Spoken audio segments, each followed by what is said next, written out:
আসসালামু আলাইকুম, welcome back to my channel Asiya's daily cooking and tips. আশা করছি আপনারা সবাই খুব ভালো আছেন। আলহামদুলিল্লাহ, আমি আল্লাহর অশেষ রহমতে খুব ভালো আছি। আজকে আপনাদের জন্য আমাদের ফ্যামিলি একটা ব্লগ নিয়ে হাজির হয়ে গেলাম।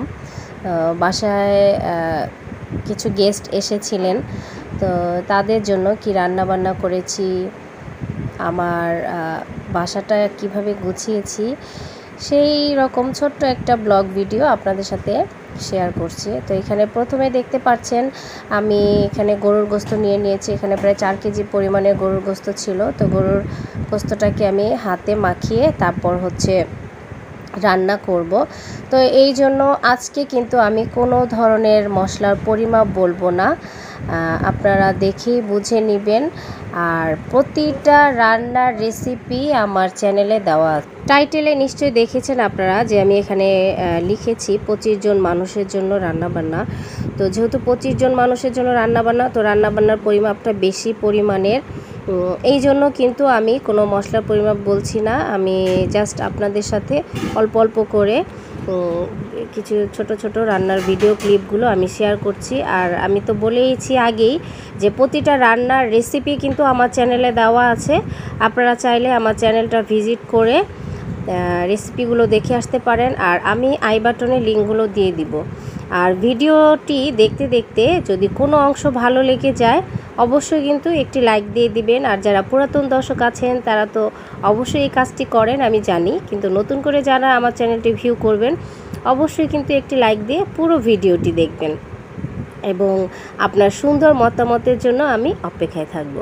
তো এখানে দেখতে পেরেছেন সব মশলা টশলা আমি দিয়ে দিচ্ছি এবং হাতে মাখিয়ে গোস্তটা রান্না করব। আর এভাবে হাতে মাখিয়ে গরুর গোস্তটা রান্না করলে, মানে ফ্রেশ গরুর গোস্তটা রান্না করলে খেতে কিন্তু অসম্ভব মজা হয়। আর এটার কালারটাও কিন্তু দেখবেন মাশাআল্লাহ অনেকটা সুন্দর এসেছে। তো সাথেই থাকুন, দেখতে থাকুন আজকের অন্যরকম ব্লগ ভিডিওটি।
এই যে দেখুন গ্যাসের কি অবস্থা, একদম ফুল গ্যাস কিন্তু ছিল না, মানে অর্ধেকটা গ্যাস ছিল। তো কি করা, আসলে মেহমান আসলে এখন এই সময় একটু কষ্টই হয়ে যায়। গ্যাসের যা অবস্থা, সকাল থেকে তো কোনো গ্যাসই পাওয়া যায় না, বিকেল থেকে গ্যাস আসে, তারপরে এরকম অর্ধেকটা থাকে। তো এই যে যাই হোক, তারপরও রান্না বান্না করে গুছিয়ে রাখছি। আর মোটামুটি এই যে দেখুন গরুর গোস্তটা কিন্তু হয়ে এসেছে। তো একদম সুন্দর করে ভুনা ভুনা করে গরুর গোস্তটা রান্না করে নিব। এখন কিন্তু কষানো হচ্ছে, তাতেই দেখুন মাশাআল্লাহ কালারটা কিন্তু অনেকটা সুন্দর এসেছে।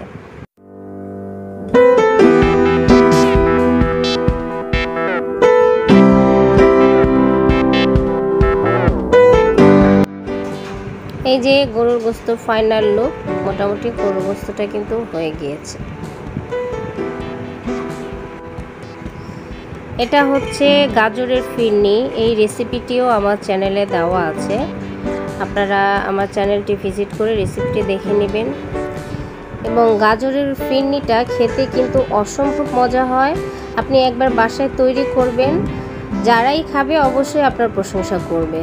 তো আমার গাজরের ফিরনিটার প্রশংসাও সবাই করেছে আলহামদুলিল্লাহ।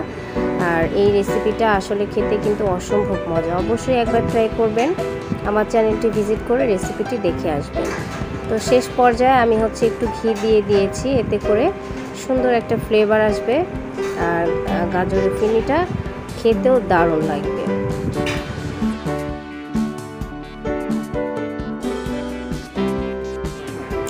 এখন রান্না হচ্ছে চিংড়ি মাছের মালাইকারি। তো এখানে দেখতে পাচ্ছেন বেশ বড় বড় সাইজের গলদা চিংড়ি, এগুলো হচ্ছে আমাদের দেশি চিংড়ি।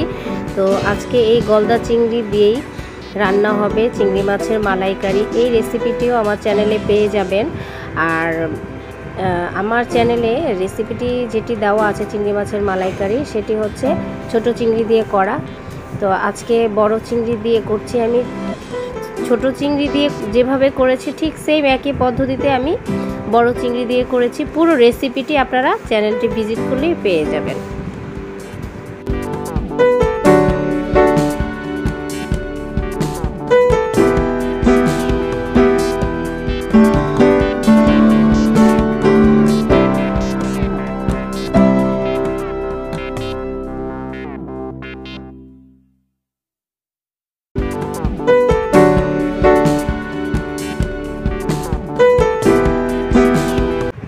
এখানে রোস্টের জন্য পাকিস্তানি যে মুরগিগুলো, বেশ বড় বড় সাইজের মুরগি, এখানে আমি ভিনেগার, গোলমরিচের গুঁড়ো, সামান্য একটু ফুড কালার, এরপর হচ্ছে লবণ, এগুলো দিয়ে আমি হচ্ছে মাখিয়ে রেখেছিলাম। এখন ভেজে নিচ্ছি আর এখানে মশলাটা কষিয়ে চিকেন রোস্টটা করে নিব। আর এই চিকেন রোস্টের রেসিপিটাও কিন্তু আমার চ্যানেলটি ভিজিট করলেই আপনারা পেয়ে যাবেন।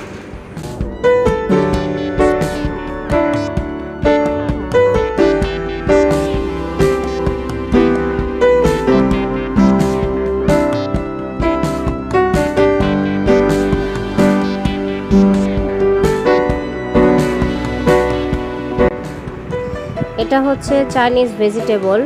আমি চিংড়ি মাছ দিয়ে চাইনিজ ভেজিটেবলসটা রান্না করেছি, এই রেসিপিটিও পেয়ে যাবেন। এটা হচ্ছে সেমাই, লাচ্ছা সেমাই। এটা তো সবাই রান্না করতে পারেন কম বেশি। তো এই যে লাচ্ছা সেমাই করেছিলাম। এখানে আছে ভাজা রুই মাছ, এরপরে আছে ডিম, আর এখানে আছে হচ্ছে টুনা কাবাব। তো টুনা কাবাব আমি ব্রেড ক্রাম্বস দিয়ে ভেজেছি, এই রেসিপিটিও আমার চ্যানেলে পেয়ে যাবেন। আর হচ্ছে সাদা পোলাও। গেস্ট আসা উপলক্ষে আমার ড্রয়িং রুমটাকে কিভাবে আমি সাজিয়ে গুছিয়ে নিয়েছি সেটা একটু আপনাদের সাথে শেয়ার করছি। তো এখানে দেখতে পাচ্ছেন আমার সাফির বেবি বসে আছে, আমি শ্যুট করছি। ও দৌড়ে চলে এসেছে এই রুমে, এসে বসে আছে আমার সাথে কথা বলছে। আর আমার ড্রয়িং রুমটা কিভাবে আমি সাজিয়ে গুছিয়েছি সেটা আপনাদের সাথে শেয়ার করছি। তো আমার বিছানার চাদরটা কেমন লাগছে অবশ্যই কিন্তু আমাকে কমেন্ট করে জানাবেন। এখানে এই যে ওয়ালমেটটি দেখতে পাচ্ছেন, এটা আমার হাতের তৈরি করা। এটা প্রায় হচ্ছে 6-7 বছর আগে আমি তৈরি করেছিলাম। আর এখন চলে এসেছি আমার রুমে। এখানে দুই ভাই একসাথে মোবাইল গেমস খেলছে। তো এই দেখতে পাচ্ছেন আমার রুমটাকেও একটু ক্লিন করে নিয়েছি। আজকের ভিডিওটি যদি ভালো লাগে অবশ্যই লাইক, কমেন্ট, শেয়ার এবং সাবস্ক্রাইব করতে কিন্তু একদম ভুলবেন না। আর এটা দেখতে পাচ্ছেন, এটা আমার হাতে তৈরি করা বেশ পুরনো একটা ওয়ালমেট। এটার বয়স প্রায় 11 বছর হয়ে গিয়েছে। তো কেমন লাগলো আমার ওয়ালমেটটি এবং সম্পূর্ণ ভিডিওটি কেমন লাগলো অবশ্যই কিন্তু কমেন্ট করে জানাবেন। এই ধরনের আরও সুন্দর সুন্দর ভিডিও পাওয়ার জন্য আমার চ্যানেলের পাশে থাকুন। সবাই ভালো থাকবেন। আল্লাহ হাফেজ।